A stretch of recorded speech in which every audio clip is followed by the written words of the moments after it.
साध संगत जी बड़े प्यार से कहिए। धन्यकार जी बोलिए। सतगुरु माता सुदीक्षा शपिंदर हरदेव जी महाराज की जय। निरंकारी राजमाता गुरु बचन अवतार की जय। साध संगत जी चैनल को सब्सक्राइब जरूर करिएगा और बेल आइकन को दबा लीजिएगा साध संगत जी, ताकि हर वीडियो विचार आप जी के चरणों तक पहुंच सके और दास आप जी के चरणों का आशीर्वाद ले सके।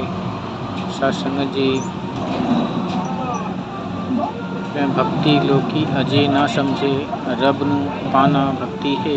छोड़ के सारे भरम भुलेखे, गुरु रिझाना भक्ति है। साध संगत जी जीवन में जब तक परमात्मा का आगमन नहीं होता भक्ति हो नहीं सकती, क्योंकि भक्त तो हम बन जाते हैं अपने मर्जी से और पूजा करने की विधियां संसार से सीख लेते हैं।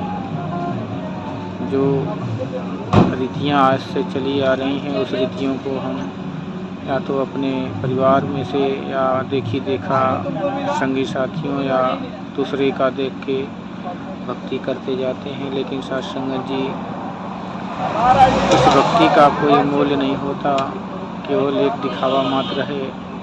इस भक्ति का एक पैसा तक मोल नहीं होता। कहते हैं कि बिन गुरु भक्ति मूल न होए, जो करता पछताता है। जब तक जीवन में परमात्मा का आगमन नहीं होगा साध संगत की भक्ति संभव ही नहीं है। इसलिए गुरु का जीवन में होना जरूरी है। कहते हैं कि जिसके जीवन में गुरु नहीं उसका जीवन शुरू नहीं। साध संगत जी जीने को तो लोग 100-100 साल से ऊपर जी लेते हैं, कमा खा लेते हैं और कहते हैं कि मैंने दुनिया देख लिया। लेकिन साध संगत जी इस दुनिया में क्यों आए थे, क्या करने आए थे, इसका पता ही नहीं चला। बाल बच्चे हुए, बड़े हुए, घर परिवार हुआ, शादी विवाह कर दिए। लेकिन साध संगत जी जो मूल सिद्धांत था, जिसके लिए मानव जन्म मिला था, साध संगत जी उस कर्तव्य को, उस कर्म को भूल ही गए, उस तरफ ध्यान ही नहीं गया और अब पितरों की आशा लगाए हैं कि हमें कोई जल चढ़ाएगा और हम मुक्त हो जाएंगे। साध संगत जी इस प्रकार मुक्ति संभव नहीं है, क्योंकि मुक्ति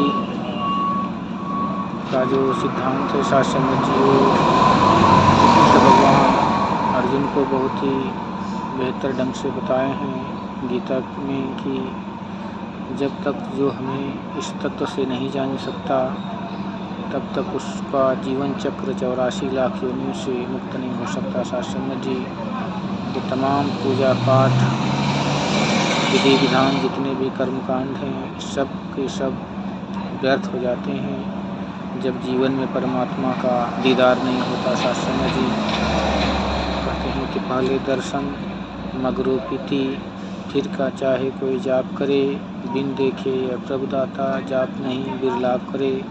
साध संगत जी जैसे कोई बच्चा अगर माँ सामने ना हो और वो भूखा प्यासा हो, दूध के लिए पानी के लिए तड़प रहा हो, चिल्ला रहा हो, रोकर वो जान भी दे देगा तो माँ को कोई खबर नहीं होती, क्योंकि माँ दूर होगी तो उसका कैसे पता चलेगा। इस प्रकार साध संगत जी कहते हैं महात्मा की इस प्रकार रोशनी को देख के फतिंगे उस पर जान दे देते हैं, लेकिन रोशनी को कोई फर्क नहीं पड़ता।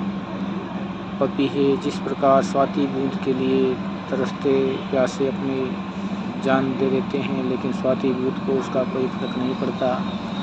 ठीक इसी प्रकार साध संगत जी ये एक तरफा प्यार है जो हम अपनी मर्जी से भक्ति करते हैं। कहते हैं कि मनमत डुबोए गुरमत तारे, चलना मेरे मन गुरु के सहारे।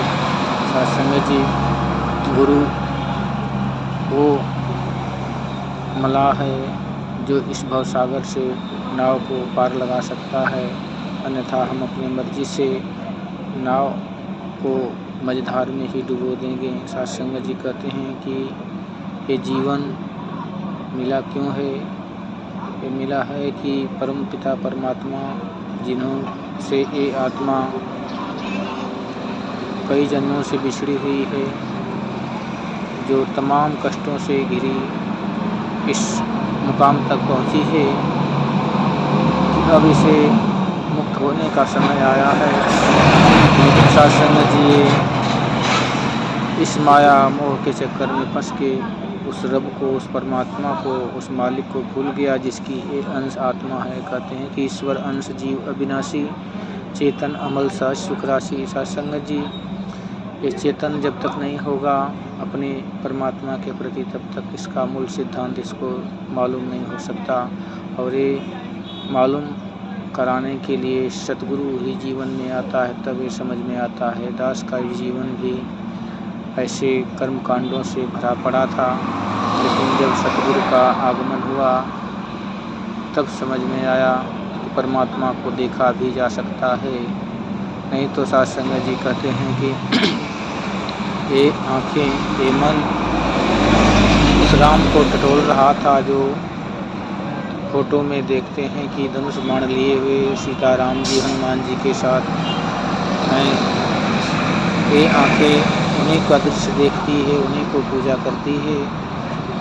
लेकिन सत्संग जी सोचें कि इनसे पहले कौन से राम थे, किसने आए थे। सत्संग जी इस समय के मालिक थे,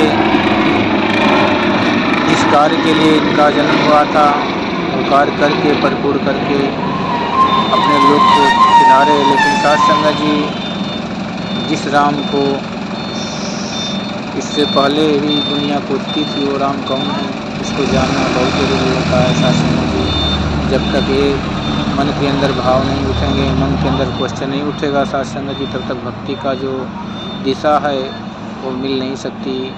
बिना दिशा के मंजिल मिलना असंभव है सत्संग जी। इसलिए कहते हैं कि जब दिशा बदलोगे तो दशा भी बदल जाएगी।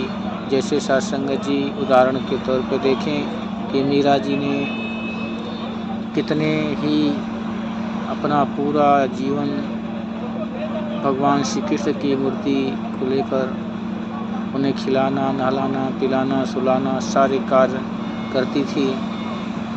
सत्संग जी इतनी उनके प्यार करती थी कि उनसे एक क्षण भी दूर रही नहीं रहती थी सत्संग जी। लेकिन एक समय आया, परमात्मा ने उनको दर्शन देने का सौभाग्य सौंपा।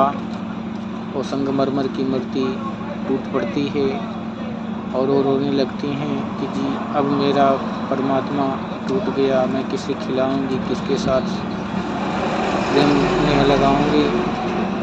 सत्संग जी चिंतन कर रही हैं कि लकड़ी जल कोयला भई, कोयला जल भइल राख, मैं बिरहन ऐसी जली, कोयला भई न राख।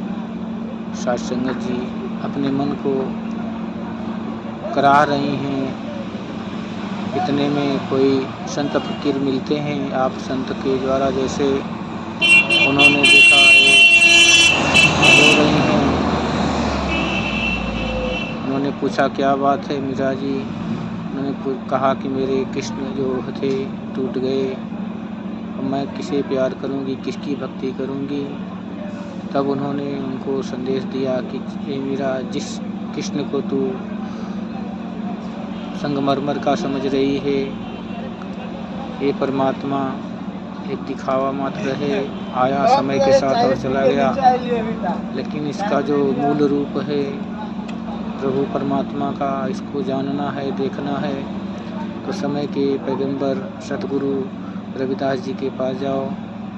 सत्संग जी उन्होंने रविदास जी के पास जाकर उनसे निवेदन किया, प्रार्थना किया। उन्होंने जब ये दात बख्शी, ज्ञान बख्शा सत्संग जी, तो उसी मीरा का प्रेम जो होता था कि कृष्ण के लिए कि बसो मेरे नैनन में नंदलाल, मोहनी मूर्ति सांवरी सूरत नैना अति विशाल, क्षुद्र घंट का कट तट शोभित नुपुर सुभद्र साल, मीरा प्रभु संतन सुखदाई भक्त वशल गोपाल, बसो मेरे नैनन में नंदलाल। इस प्रकार वो भक्ति करती थी सत्संग जी। लेकिन जब रविदास जी ने उन्हें ये प्रेमा भक्ति के विषय में परमात्मा को दिखा के बताया कि ये रब है, ये आता जाता नहीं है, ये समय के साथ बदलता नहीं है, अग्नि से जलता नहीं है, शस्त्र से टूटता नहीं है, हवा से उड़ता नहीं है और पानी से दिखता नहीं है। ऐसे परमात्मा को पाके अपने जीवन को धन्य कर लो। तब सत्संग जी उनके जीवन में वो भाव, दशा, दिशा सब बदल गई। अब बोल भी बदल गई कि पायो जी मैंने राम रतन धन पायो, वस्तु अमोलक दिन मेरे सतगुर, कर कृपा अपनायो, पायो जी मैंने राम रतन धन पायो। तो सत्संग जी सभी शास्त्र बड़े पड़े हैं, केवल ऊपर ऊपर पढ़ने से कुछ लाभ होने वाला नहीं है। कहते हैं कि ऊपर ऊपर तैरने वाला हासिल क्या कर पाएगा, गहराई में जाएगा तो हीरे मोती लाएगा। उसके अर्थ को पढ़ो, उसके मतलब को पढ़ो। राम को मानते हो तो राम की भी मानो कि उन्होंने रामायण में, गीता में क्या कहा है। ये बात है। संस्कृत का श्लोक पढ़ के अगर हम कंठस्थ करके किसी मंदिर में उच्चारण कर देते हैं तो भक्ति संभव नहीं हो सकी, क्योंकि भक्ति जागने का नाम है। सत्संग जी जब तक ये सोई हुई आत्मा, सोई हुई चेतनता जब तक परमात्मा के दीदार के लिए जागेगी नहीं, तब तक इसका कल्याण होने वाला नहीं। सत्संग जी दास अपनी वाणी को विराम देते हुए फिर से आप जी के चरणों में नतमस्तक होते हुए क्षमा याचक है, बख्श लेना जो भी गलतियाँ हुई हों। बोलने के दौरान दास अबोध बालक है, बोलने का तरीका उतना नहीं है।